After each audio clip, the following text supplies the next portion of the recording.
Hello and welcome to the newly christened Rogue Chronicles. Yes, myself and Liam decided to come up with a better name for this podcast. And why not introduce the man himself now? Hello, my co-host, Liam Hall. My boys, my boys, my boys. Rogue Chronicles is back. Is no longer opinions on rogues. Yeah, I We think we, we, we it's are we are new lads. We're a new podcast, and we're excited to continue this exciting journey.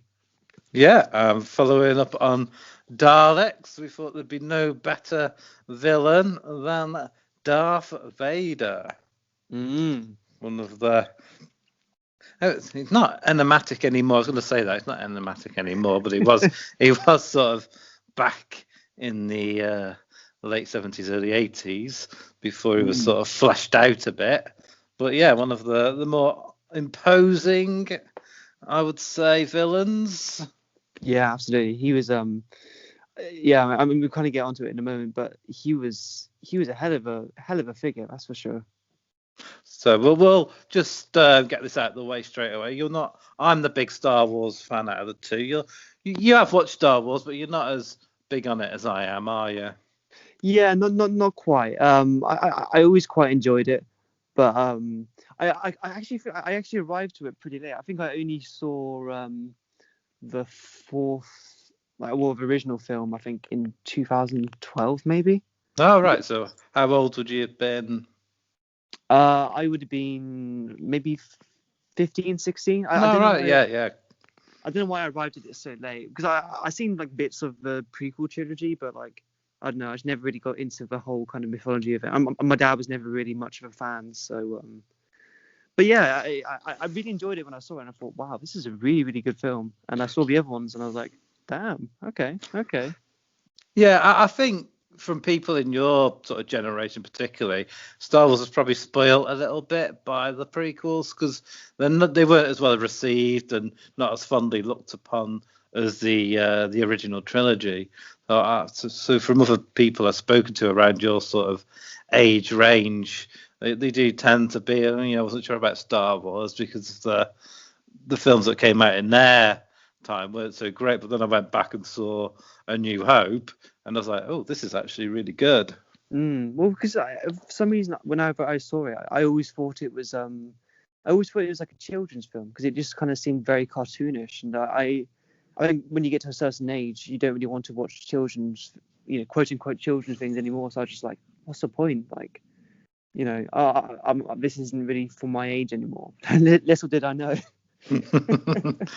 Yeah, you can get in your sort of teens and that you can get quite snobbish about things. And I'm 15 or I'm nearly 15 now. I want to watch 15 rated movies. Yeah, Damn it. exactly. I wanted to watch bloody Borat, but I was stuck with bloody Star Wars. But in the end, I don't think that was really much of a curse. But like you see the prequels, and you see people like Jar Jar Binks, and you're just like, what is this? Like I always heard like Star Wars, this is badass kind of thing, like with loads of lightsaber fights, but you just see him kind of like, me no face, and he's just like, oh my god. That's actually quite a good impression. Special guest Jar Jar Binks, ladies and gentlemen. I mean, But I've often been called Jar Jar Binks of Rogue Opinions, so I think it's it's a very apt comparison.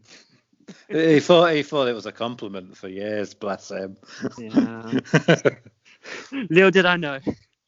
But yeah, apparently George Lucas wanted a character that children would like and relate to. But I think he misread the room on that one.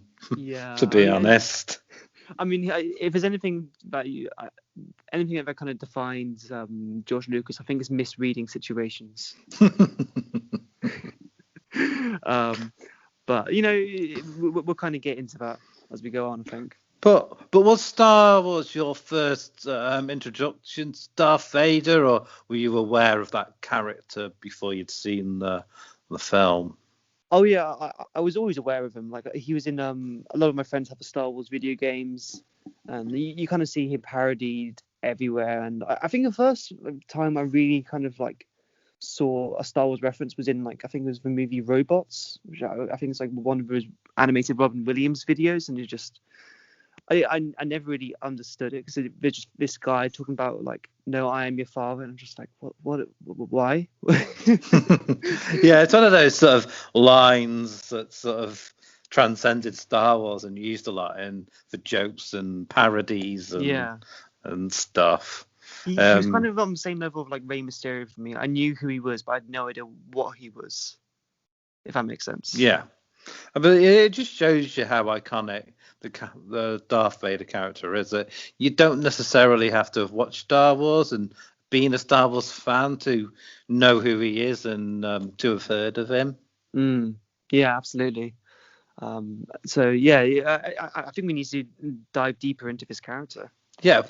Before we Actually, do, I meant to ask, what was your first impression? Sorry. How rude. It's a tough one because I was very young, but I was aware of him from a very early age. I think I've got memories as far back, maybe as far back as 3 years old or so, because I remember I was around 3 when Return of the Jedi came out. And I've got vague memories of, I don't know my exact age, but I've just got vague memories of being in Tesco, and he was everywhere because I'm assuming it's because that film was coming out or out. And there's butty box, kids butty boxes with Darth Vader's face on, T-shirts. Yeah, there's quite a thing back in. I don't know if that's prevalent today, but you get like little school sandwich boxes, and they'd have all sorts of sort of pictures and that on from popular culture. But yeah, you name it. There was aisles full of Darth Vader stuff, and I thought I can see it, at that particular time I always thought it was Dark Vader. Because what's a Darth? What's a Darth? I didn't know what a flipping Darth was at that age. To be honest, I think I probably have the same thought. In fairness, because it's a very weird kind of. It is a very weird name. Yeah, it's like what they call the Sith, but the Sith wasn't really an actual thing, and I'm not even sure the Sith is mentioned until really the prequels. In the films anyway. There might have been in other media, which my young age I wouldn't have really delved into back then. But yeah, and also the Empire. For some reason, you didn't see the other films much, but The Empire Strikes Back was always on telly. So maybe even if I probably wouldn't have watched them all the way through at young ages, but from a very young age, I'd seen parts of that film, and I'd seen Darth Vader on advertisements and adverts. See, there was a advert for Tunes, a sort of menthol sweet you can use to help clear your sinuses. There was a famous advert for Tunes featuring Darth Vader back in the late 80s, early 90s, I want to say. Once again, these sort of things tend to bleed into each other, so I might get dates. I might be a bit out on some of my dates. Possibly, but it's kind of weird looking back at Star Wars, seeing kind of how much it was kind of perfect for the time. Because I don't think anyone actually expected it to succeed, because it's kind of it's a kind of like a Western, but it's just this kind of wacky kind of space opera thing, and apparently no one really thought it would be successful at the time. And I think there's actually quite a few changes to the original editing, which kind of changed the film dramatically. No, well, yeah, he's gone back and he's added sort of special effects more than anything. It's not really been dramatic changes that have altered the plots or the story. I don't even mean that. I mean, like, I think the original cut by George Lucas was in a completely different order to what it was originally, I believe. Ah, right. I didn't know that, but you've done a bit more on the study of films. I know they added Han Solo blasting the bounty hunter. They've added Jabba the Hutt in a scene on A New Hope where he wasn't in it. Sort of various sort of background stormtroopers and CGI animals and stuff to fill out the background a bit more. in Yeah, certain scenes. we'll get onto that period of Star Wars. Don't you worry. Well, we probably won't need to mention it too much, but yeah. So yeah, Darth Vader was sort of introduced in a New Hope. In 1977 was when the film was released. It was obviously probably made around 75 sort of time, give or take. But yeah, the idea at first was just to have a sort of imposing like general figure. And he went through a few designs initially, so he meant to be in that sort of opening scene where they board Leia's ship and sort of take him hostage. But they liked the design so much and the character so much, so he instead became the sort of main antagonist of the film. Yeah, and I think the introduction to him is very important because he comes out of that mist and he's just it's just perfect, isn't it? He's a badass figure, and I mean I think you mentioned he's incredibly imposing. I think David Prowse was 6'7" at the time. Well, I've gone down to 6'5", but it's around there. Yeah, he's also a power lifter, so he was a big man. Yeah, did you see the original version of when David Prowse was providing the dialogue for the film? Yeah. I mean, West Midlands Vader is something which I never thought I really needed in my life. I mean, it's for the actor himself. It's unfortunate that he was dubbed over, and even more unfortunate that apparently he was never told. He sat there for the premiere viewing, and it wasn't his voice that came out of Vader. But no, it wouldn't have worked. No, not with that I voice. wouldn't love to imagine though that David Prowse just thought that was his voice. Yeah, I sound like that. Yeah, I was like, oh man, I should go into voice acting or something. I mean, that's, to be fair, we've all heard ourselves. I mean, I've listened to myself back on pods and that, and I'm thinking, Christ, how can anyone listen to my voice? Jesus. Oh, literally the same. Yeah, I'm like, Jesus, I sound like this. Oh my God. I mean, if I listen to myself too often, I definitely can't be doing podcasts. Yeah, I can't. I just can't. Yeah. But I've been told I've got a nice voice by people, so I don't know. I like your voice, but yeah, I mean, David Prowse, I mean, he was kind of perfect for the physical role of Vader, and I think he actually performed 100%. a lot of the stunts very, very well. But I mean, how important is the voice? The voice is probably the most, not the most important, but one of the most important. The voice, voiced by legendary actor James Earl Jones. His sort of tones work really well, and he in an interview he explains it quite well. He goes, they wanted a darker tone for Darth Vader, and he goes, but not darker ethically, as but darker in sort of tone, as in as in sort of darker in an evil sort of way, and it just works perfectly for the character. Yeah, it feels very cold. It feels very like, it's a very scary voice, and I think accompanied with music, and I think the directing of Vader is absolutely fantastic.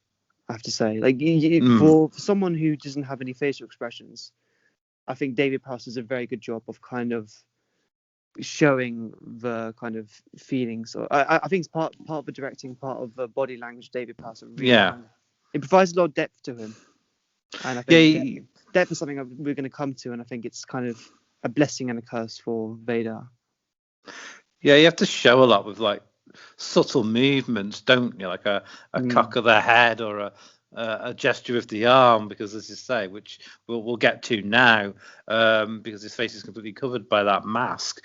And again, like the voice, the mask is such an important part to the aesthetic and overall look of Darth Vader. It's kind of inhuman like, and you never really see him with the mask off. There's once when he's in some sort of machine, when you see the back of his head uncovered in Empire Strikes Back, and obviously at the end of Return of the Jedi.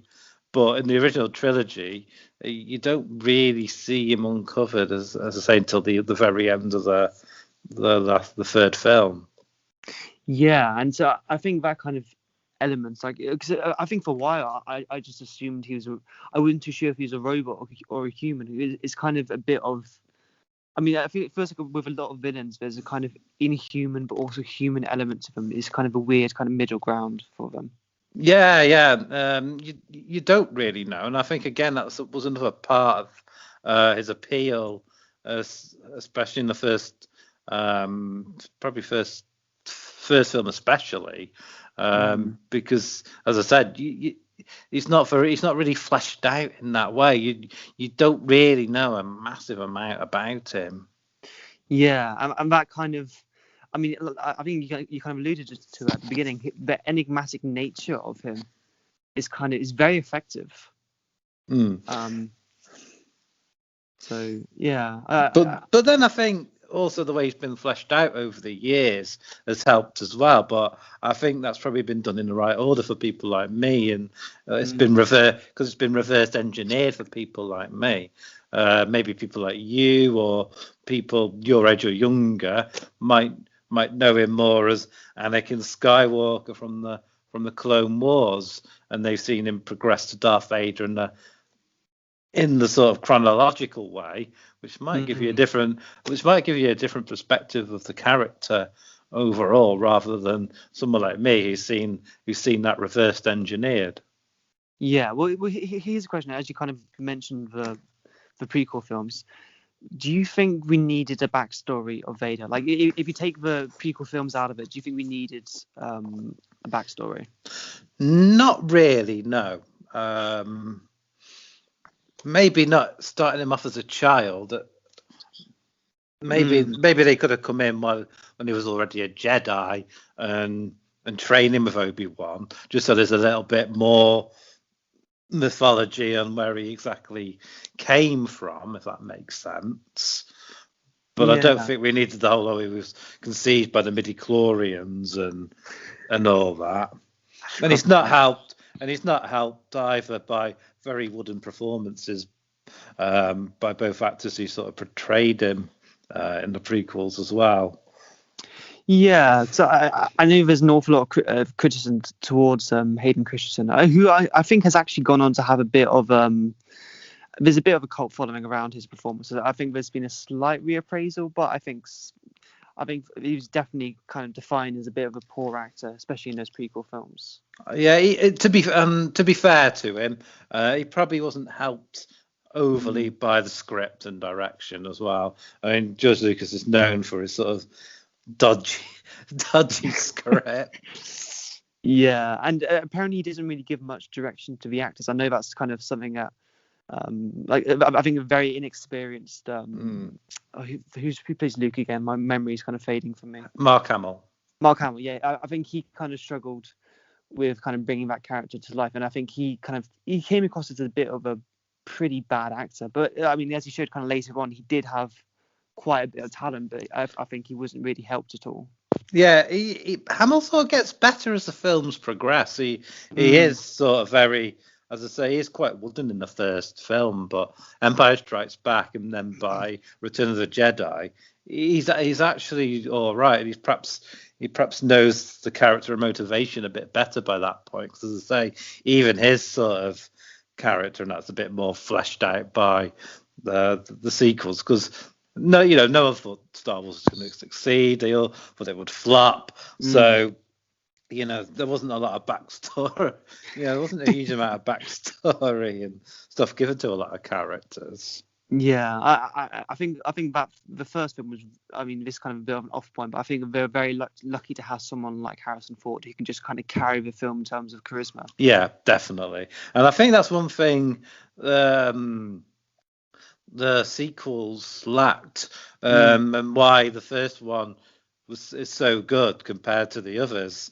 Well, one of the reasons anyway, script and that don't help, but you're gonna miss an actor of Harrison Ford's quality and that character as well.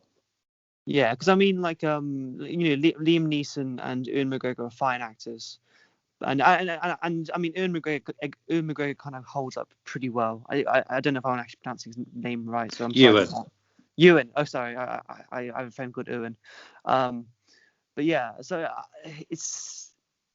I think the first one kind of holds up pretty well because it's quite fast paced, so you don't really dwell on some things. But I think the second and third one in particular they do kind of lag at some points. I seem to remember.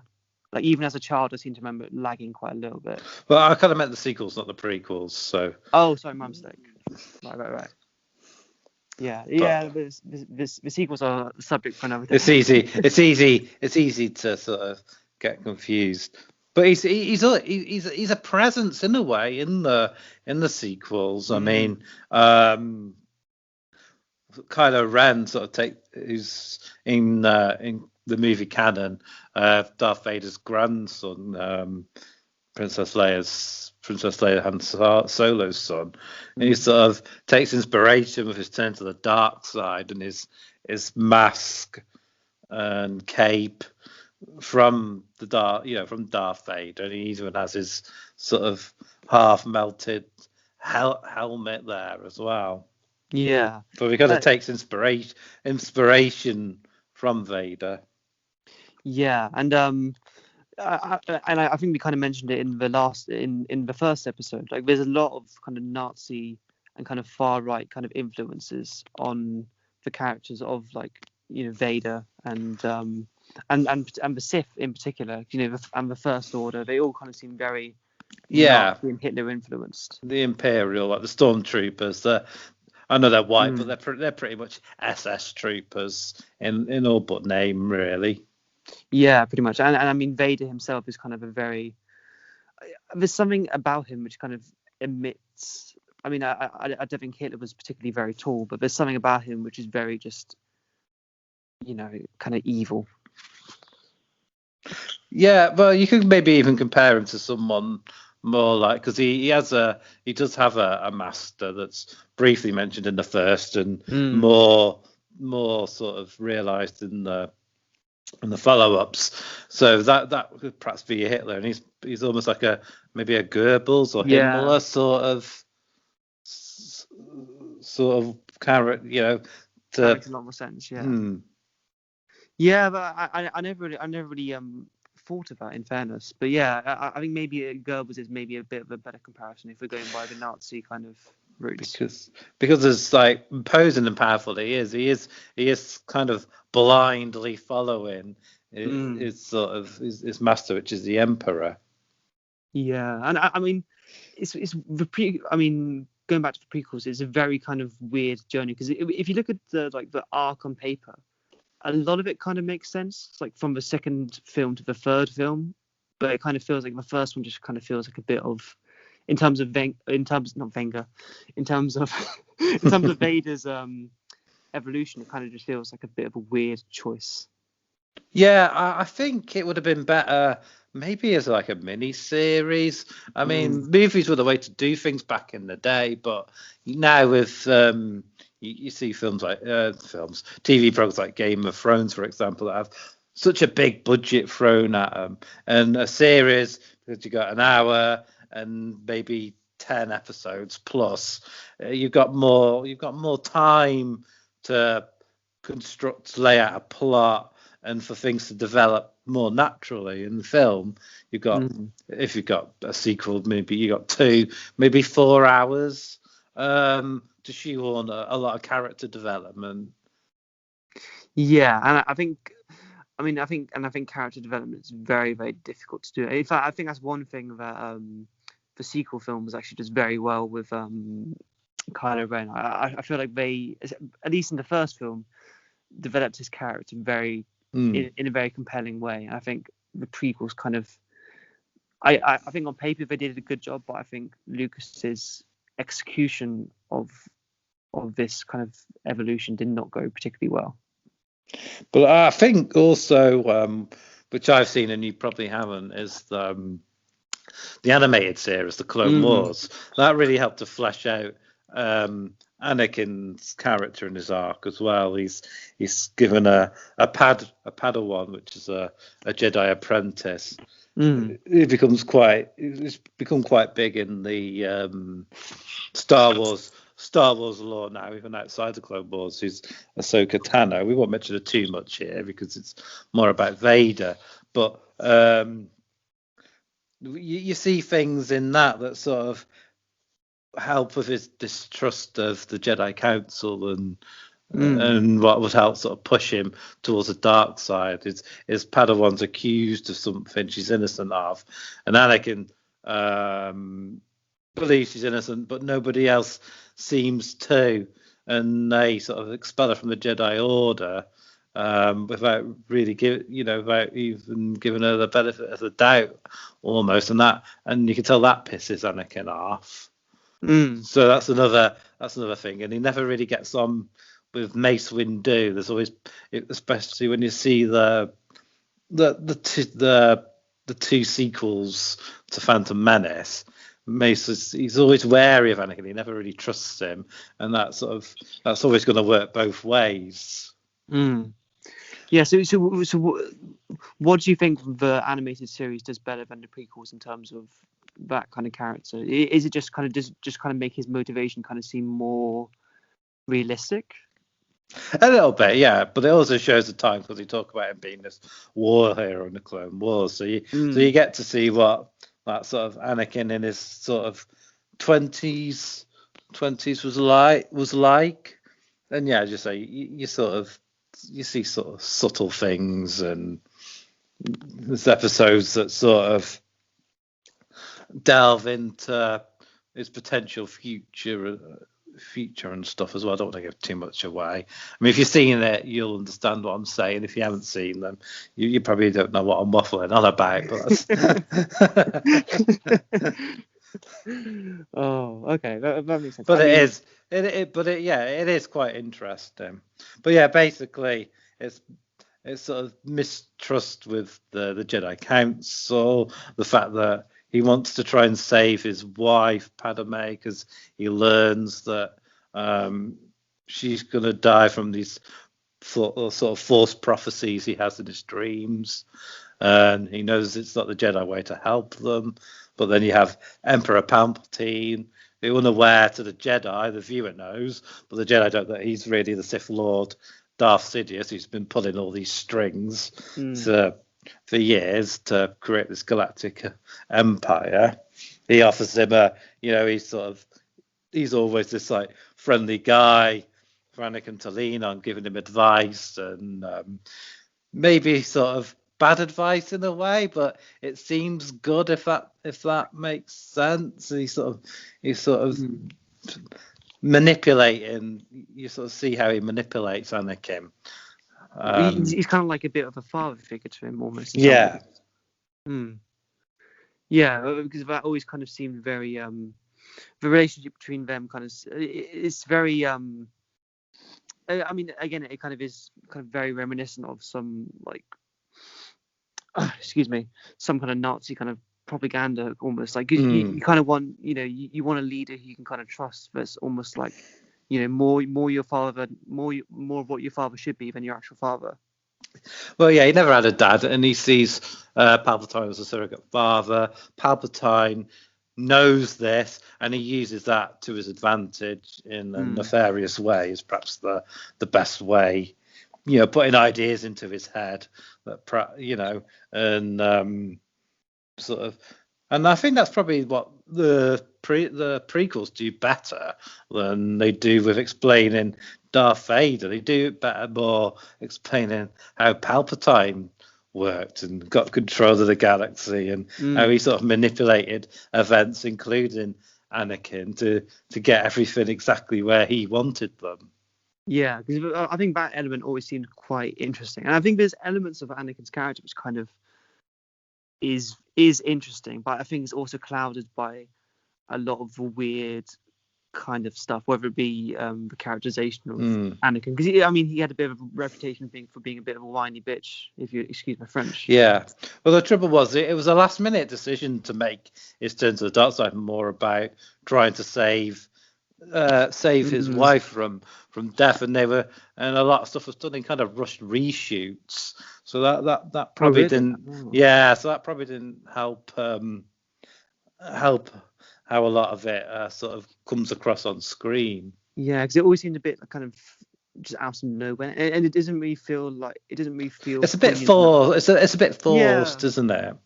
which I don't think like, because on paper like that kind of works. You're like, okay, like I can kind of see that, but it just That's doesn't what come yeah. across.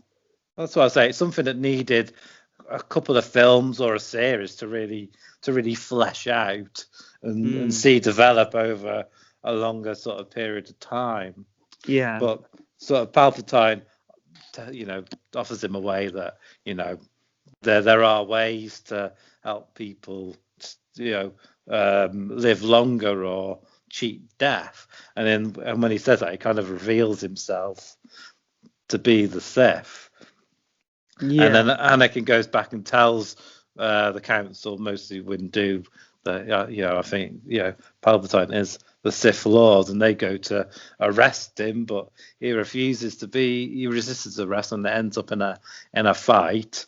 And then Anakin's left with a choice: does he let Mace Windu kill him, and if he does, he loses his only chance to save Padme, or does he stop Windu and help who he knows is this evil Sith Lord? Mm, It's a strange choice, and it might have he perhaps could have explored it a little bit better, but it's all rushed in this moment. And I always wonder if Palpatine could have beaten Windu in their fight, but he's sort of letting him look like he's winning to further manipulate Anakin mm. into his journey into the dark side, if you know what I mean. Because when Anakin intervenes, he sort of beats Windu quite easily when he throws him out the window with his force lightning thing. I forgot about that. Yeah, that's actually a very interesting point. I think that probably was on purpose, which is quite. There's a nice little kind of detail to the intelligence of that Emperor character. And he's almost because he's sort of I can't think of the word I want now. It's just shit when you're on a podcast. But you can sort of empathise with Anakin in a way because when he intervenes and helps kill Windu, he's crossed the line. He perhaps doesn't feel he could ever go back from that point. Mm. Yeah, it kind of feels like he's definitely at a bit of a crossroads with that kind of point, like you say. Yeah, I'm not completely convinced he wants to kill all like the Jedi younglings and really be a Sith, but I think because of his actions, he feels he's got no choice. And I have to say that scene where he's kind of when he finally turns to the dark side, and you kind of there's almost a bit of a reference to the original trilogy when you kind of see just his one eye and the rest of his Yeah, face is like shrouded in darkness. I think that's a really cool shot, and I think that's probably one of the best shots of that trilogy. yeah, definitely. And Um, then he's further fucked after his duel with Obi-Wan because he's pretty much left for dead, and the mm, Emperor rebuilds him into that suit, which I believe sort of makes him more dependent on the Emperor because of yeah, that. And he's all whether he wants to be or not, he's all in. I think he kind of buries Anakin. He becomes Darth Vader, as in a whole new person and character within himself. If that makes sense. This is how I mm, see it. This is how I sort of see it anyway. People might have different opinions and say I'm wrong, but I almost think he sees Darth Vader as a different person. Anakin, when he becomes Darth Vader, he sort of sees Anakin Skywalker as almost a completely different person rather than his former self. If I'm making sense. yeah, that makes sense. I think the kind of I mean, I feel like the moment where he like just shouts no kind of ruins the character a little bit, Yeah, it didn't really need which is a very that, strange but comment, but it just doesn't feel necessary. at the same time, you also see his power as well, don't you? When he does do the no, how his anger in the Force sort of basically destroys that room. And Yeah. Do you? All right, this is a bit off topic. Do you think kind of George Lucas's kind of retrospective, almost wanting to kind of expand the universe, or similar to kind of how J.K. Rowling kind of has? Do you think it's kind of ruined elements of the original trilogy? I don't know. It's hard to say. I find it all quite fascinating. So I won't say it's ruined it. But I just don't think it was realised on screen as perhaps as well as it could have been. Yeah, because I mean, thing is, George Lucas is a good director. I mean, he's made good films. I mean, American Graffiti and the first Star Wars are kind of a test of that. Even if, you know, as I kind of mentioned, the original Star Wars kind of had a lot of rejigging from the editor. But yeah, for some reason, just the prequels just didn't work. I don't know if it's. I mean, there's also a bit of an artificial element. There's so much CGI in those films. Yeah, but he really did like his CGI. Yeah, and it hasn't particularly aged very well. Because a lot of people who don't like the sequels sort of go, "Oh, wish George Lucas had done them now," but they forget how much they hated the prequels and what a mess they said he made of them. So, on paper, he might have had some good ideas for the sequels, but if he'd have written and directed them, would they have been realised as well as you would have hoped? Yeah, so I feel. I mean, the sequels are something that I think is very divisive, and I think probably quite rightly, in all honesty. But in terms of if we're just talking purely special effects, I thought they were pretty great, to be honest. The best Star Wars for me is probably the Empire Strikes. It's probably the Empire Strikes Back, the second one. Yeah, that's a brilliant film. There's lots of little nice kind of foreshadowing, and kind of the symbolism of that film is particularly great at some points. And for me, so, I think we also need to talk about the twist at some point as well. Yeah, that's what I'm going to get to.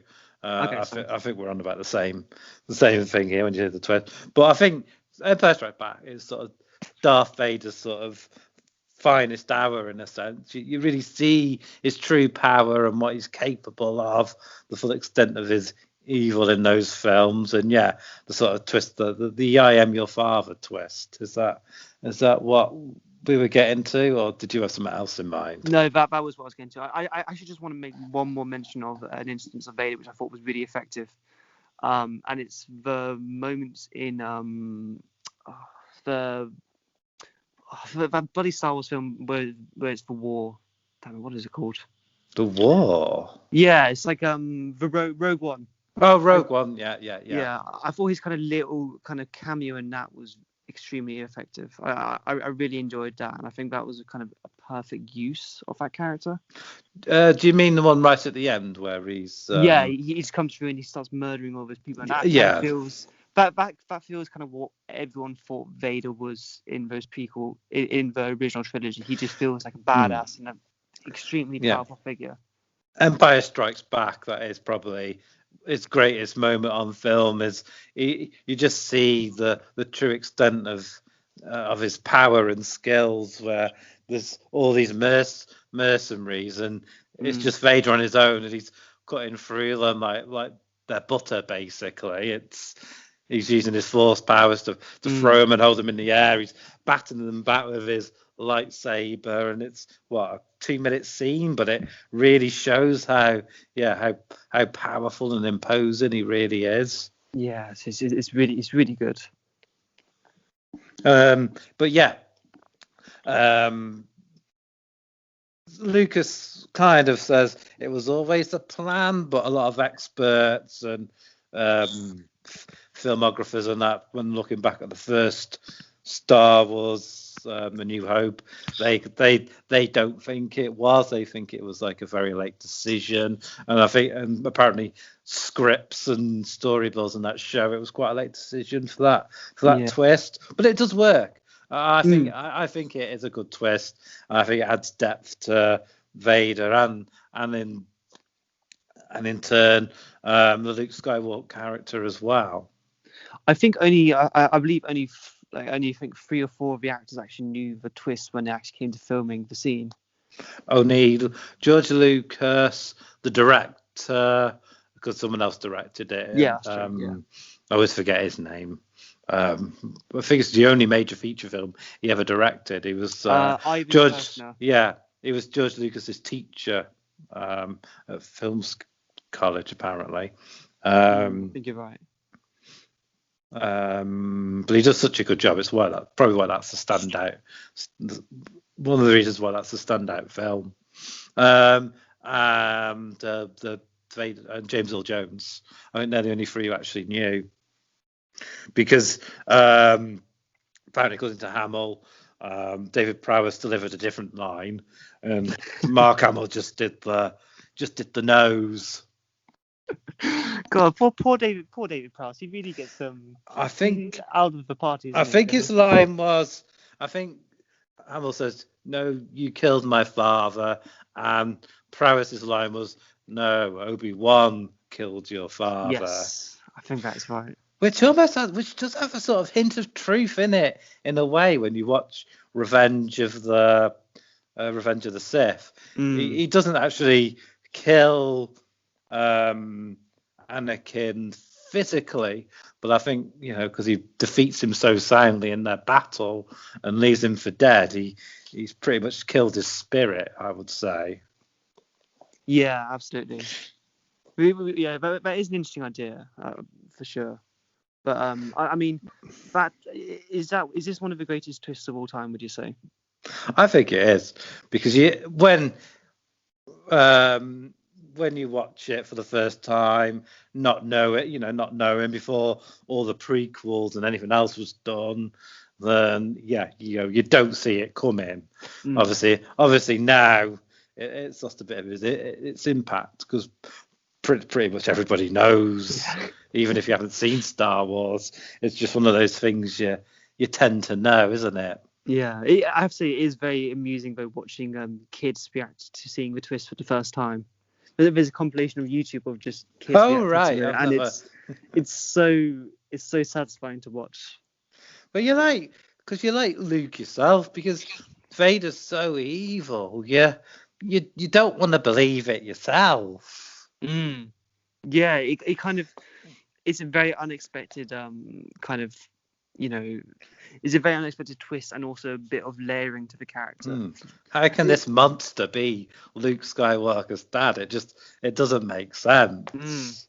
And I think this is a period where like a backstory and a bit of like layering actually helps the character. Yeah. For all we talk about how enigmatic he is, that small bit of information kind of is a whole new level. Open Pandora's box, so to speak, didn't it? Yeah, absolutely. But I mean, you kind of mentioned how influential it is. What do you think Vader's impact on pop culture overall has been? I think it's immeasurable. It's just been huge, as you say. Because of his costume and look and the voice, he's sort of stood the test of time. He's almost ageless in a way, because you can't, in full suit, you can't see how old he is, and the suit's aged really well, to be honest. It's because it's space, because it's all set in space and whatnot. It's almost given him a sort of a timeless quality almost. Yeah, absolutely. He kind of feels. It doesn't really matter when it is. He can be like a slow, like bumbling guy, but the power of it kind of emanates. But then you see some version where it's kind of more slim, and he's fast and he's powerful, and the costuming is a stroke of genius, and I think it really kind of adds a lot. Now, I think we also need to give a special mention to when he finally takes his mask off, which I think is probably a bit of a huge risk.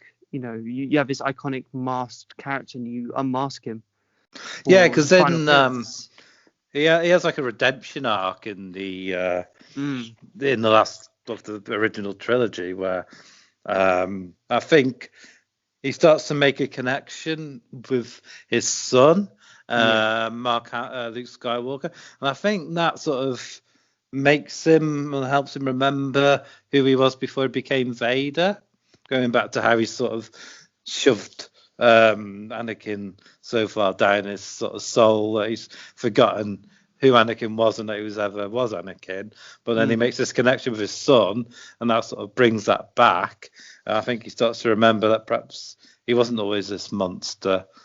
If I'm making, I keep saying this, but hopefully I'm making sense with these analogies. And No, absolutely, yeah, I completely agree. And I think, do you think almost making him a redeemed figure kind of actually helps popularity? It might have actually, yeah, and it gives more reason for the prequels and the Clone Wars and that, where they've sort of fleshed him out a bit more. Yeah, absolutely. And I mean, if we're talking about impacts, the American Film Institute rated him third in the greatest villain of all time. I mean, that's probably fair. People get to. Yeah, behind some other people we're probably going to get to in Hannibal Lecter and Norman Bates. Because he's kind of, as I say, he's kind of redeemed, so that sort of takes a little bit of the edge off his overall villainous in the end, I suppose. But yeah, they try and turn Luke to the dark side. Luke this time in a rematch defeats Vader in a lightsaber duel, and because he won't turn, the Emperor uses his Force lightning to kill Luke, and obviously seeing his son in so much pain was a step too far for Vader, and he turns against his master to help his son. Yeah, which is something you can see happening. It's a realistic end, I think. Yeah, and I kind of mentioned like earlier, like the body language of Prowse, kind of, and also the directing. I can't really remember the director's name, but I think the directing and the body language really kind of portrays, this kind of good and like this kind of, almost a bit of pathos, a bit of regret in the character, and I think it kind of it makes the switch back to being a redeemed figure very, very natural. But yeah, as you say, he's unmasked. It's a different actor yet again under the mask. They wanted somebody, perhaps a better actor to play him under the mask. Yes, it was Sebastian Shaw. Yeah, I'm reading. And he was and the suit's irreparably damaged from the Emperor's sword lightning and probably his battle with Luke as well. So he knows he's about to die, basically. Yeah, absolutely. I think the line he kind of says, like, I want to look at my son one more time with my own eyes. I think that's such a brilliant line. It's a very poignant line, isn't it? Yeah, and I think, I mean, people are very critical of George Lucas. I mean, Lawrence Kasdan has to have a lot of credit as well. I think he's kind of, in fact, now credited a bit more with Star Wars than George Lucas is. But yeah, I feel like that was a really fantastic, brilliant line. I think this is the highest grossing film of all time at the time of release. I could be wrong. No, I think it probably was. I think you could be right there. Yeah, or maybe the first film might have pipped it, perhaps, maybe slightly.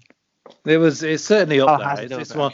I think it was the highest grossing sequel of all time at its release. I think that might be the one you're looking for. Yeah, maybe. Yeah. So I think it's 470 million from a 32 million budget, which is, I mean, for 32 million, is still they got an awful lot out of that, I think. That's a crazy amount of profit, isn't it? And it's probably made, and it's made a hell of a lot more since then as well. Yeah. So I mean, the first, because people forget that they give you these box office sort of take-ins, but then you got all the merchandising rights, which they foolishly signed over to George Lucas. I bet someone got a firing over that. Yeah, man, he must have made so much money out of this. And you know what? I at the end of the day, it's his creation. I guess he kind of deserves. Yeah, definitely. I think he self-funded the sequel as well because he didn't want studio interference. Yeah, quite possibly. Yeah, I mean, he's definitely a very influential figure, and I think he's very well respected. I mean, the thing is, he even he was quite respected as a filmmaker even before Star Wars, but people saw this as such a huge risk, which obviously in hindsight it kind of feels a bit crazy, but Yeah, I mean, one of his second or one of his first films was pretty much a vanity project. I mean, who does that? yeah, I believe you're talking about everyone's favorite George Lucas film, THX 1138. Well, no, I mean, like Star Wars was one of his Oh right, yeah, I see. Sorry. it was one of his first. I know he did films before that, but it is one of his first films. But it is a vanity project, and it didn't have much backing. It was done on a very small budget. So when you put all that into consideration, it's amazing how the film and characters like Darth Vader have stood the test of time, really. Yeah, absolutely. I think I think he was absolutely fantastic in doing that. So he deserves a lot of credit for all the shit people give him. Something we forgot to mention, which we better get to before we're massacred for not bringing it up, is the Darth Vader breathing. Oh yes, yeah. Oh my God, I forgot all about that. I mean, how vital do you think that is? It's as vital as everything else. It's synonymous with the character. On the prequels, when they first introduce this Vader in his costume, the first thing you hear is that infamous breathing, isn't it? Yeah, absolutely. And sometimes you hear in other appearances on screen, you hear the breathing before you see the character sometimes, but but it's so recognizable, instantly who it is. Yeah, it's weird how it's weird how kind of iconic that's become. Like, Yeah, they did it with some sort of underwater scuba gear or something, and oh, is it? Okay. they might have mixed it with something else. I can't remember the exact process now. I did research it a while back out of interest, but yeah, Okay. it's just like this. I mean, I can't do it very well, but again, that's sort of been parodied and sort of used again and again. I mean, I guess something that kind of just shows how big it was. I mean, the parody of Star Wars, Spaceballs, was hugely successful as well. I mean, we never made a second one, but the fact there's still like an appeal to that, and the fact that people still want that, I think that kind of says a lot. Do you think the breathing adds to his fear factor? Do you think he would have been less scary without that breathing? It's hard to tell. Maybe because it feels very. Yeah, I think there's something very enigmatic about the breathing. Yeah, almost otherworldly about it, isn't it? I think it definitely adds to the character and the fear factor. It's very uncanny as well. I think it's fair to say. So I think we've gone quite in depth for that. Do you think it's time to move on to our ratings? Yeah, I think that's a very good idea. Carl, would you like to go first? Okay. So shall we start with Power? Sure, sounds good to me. I mean, it's a 9 or a 10 for me. I mean, he's got control of the Force. I mean, we see him on Empire Strikes Back most noticeably when he uses his sort of Force power to choke the his sort of crew on the Star Destroyers because you failed me again, and he kills them with his choking power without even having to touch them or get up. And not only that, he seems almost impervious, and he's great with the lightsaber as well. So I think I'm gonna have to go for a 10. Okay, yeah, I think that's completely fair. I think I'm going to go for a 9. I mean, it's very difficult to kind of define um, a power, to be honest. But I mean, if we're going again, I don't know if I'm kind of burying my system with this, but I think 9. It could easily be either of them. So yeah, I think personally I'm going to go for 9. But next one, I think it's going to be a bit of a divisive one between us. I'm going for complexity of character. Okay. I think it's a tough one. I think I'm going to go for 7, and I feel almost bad for saying that. Why only a 7 then?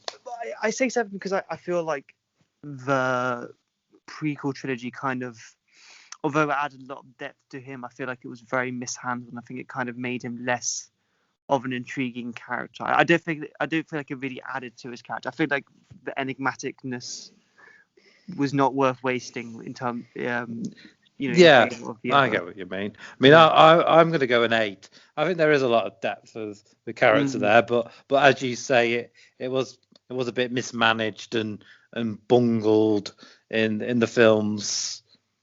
Yeah, I could very easily go. And you could have, and like you say, you could have also done without it as well. There was something about him being an enigmatic character that sort of adds to him in a way. In some it takes away, but for Vader, I think it kind of added to him.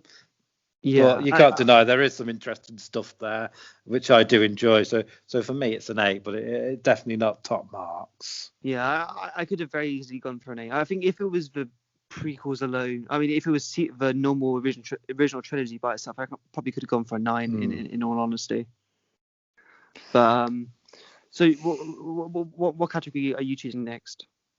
I'll go fear. Okay. He definitely struck fear into my heart as a child, and that was that aesthetic and that breathing. He's clad all in black. He's super powerful, especially in the first couple of films. He's super evil. So yeah, I'm gonna go for a 9 in that, because I think he is a super scary, imposing figure.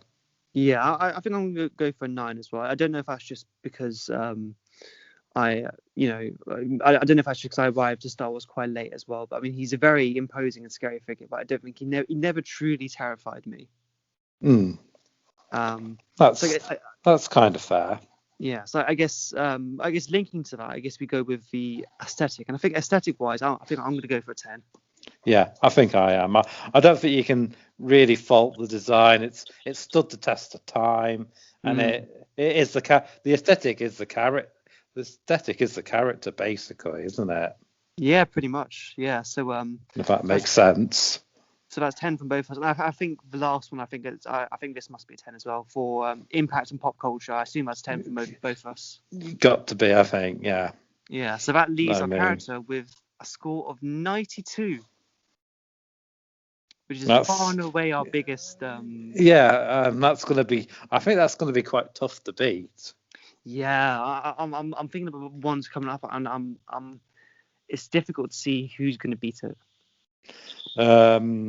Maybe the Joker could push him, but we'll get onto that when we get onto that. There's going to be one category that will certainly let the Joker down, I would imagine. But yeah, absolutely. Do you remember what the Daleks got?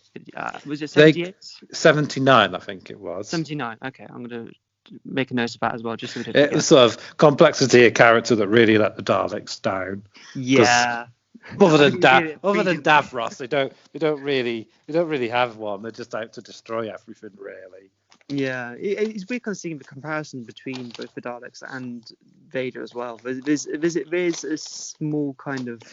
They've both got iconic. They both have got iconic looks. They've both stood a test of time. For Darth Vader's got to be pushing on for 50 years now. The Daleks over 50 years. So they've been iconic videos for all of our lifetimes and beyond. Yeah, and I mean they're both fantastic villains in their own way. But we have a new leaderboard. Vader is number one. Bum, bum, ba, bum, bum, ba, bum. I mean, yeah, I think we know what song has to play us out if Yeah, if we get our way at least. I'll certainly be making that suggestion to our editor when it gets sent over. I mean, he has enough work already, but hopefully it would be nice. Well, if he doesn't do it correctly, I'll just have to force choke him. So he's got no choice. Oh, but I mean, who knows? Maybe he'll like that. Excuse me. You've got to get something in, haven't you? Yeah, my gimmick has to come through sometimes. Carl, mate, what are your plugs? Okay, well, to sort of correspond with this, me and Reese are going to be doing a podcast for The Mandalorian. So that when this comes out, that won't be far behind it, I shouldn't think, unless it's released beforehand. So make sure to look out for that. As me, Reese and Nathan will be looking back at the Mandalorian program, episode by episode. We've got our Banter Munich podcast. There's wrestling podcasts out there. So just make sure you check out the whole Rogue Opinions back catalogue, basically, on Anchor, Spotify, and all good podcasting platforms. And you can find us at Rogue_Opinions on Twitter and Instagram, and you can find me at Carlos_Fire80 on Twitter and Instagram as well. And Liam. Yeah, I don't want to take away from those brilliant plugs. So if you haven't heard of Star Wars before and want to learn more, if you, somehow, you can follow Star Wars on Twitter at Star Wars and Star Wars UK. Brilliant. Thanks very much, Liam. Goodbye, everyone. Goodbye.